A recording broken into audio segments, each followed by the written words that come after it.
Hey everybody, it's Dave Saddlemeyer again, and the topic for today is be cautious in dealing with wholesalers.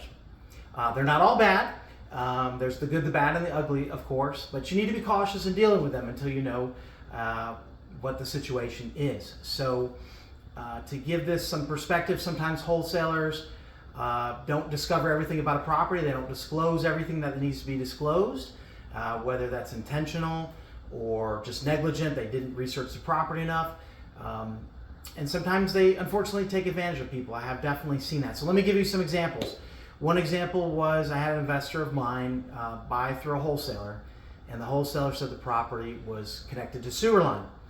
I was contacted to list the property. I come to find out it's still on the septic tank. And I also find out there's a $5,000 sewer assessment. So the investor is going to have to pay for the sewer assessment because sewer line was recently run on that street. And then there was another $5,000 plus in cost because the investor had to pay for a plumber to run the sewer line to the street to connect. And then there's a tap-in fee to the utility company to tap into the sewer line and start using their service. So that was over $10,000 in cost for my investor.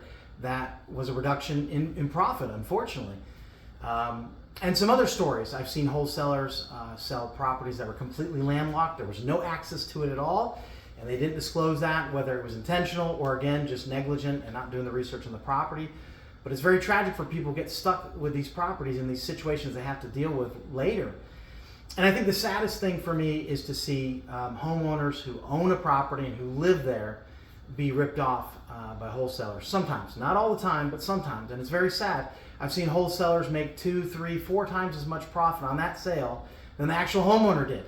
And they truly got ripped off. And if they had just not trusted a stranger and just not taken the word of somebody who obviously is looking out for the best interest of the wholesaler, maybe if they'd consulted a licensed realtor and just gotten a second opinion to see what maybe they could get on the open market for their property and try their property on the open market versus just doing a direct deal with one person only. And that would have saved them and been able to keep more of the profits for themselves. So that's the lesson of today. Be careful when working with wholesalers. And thank you so much for watching the video.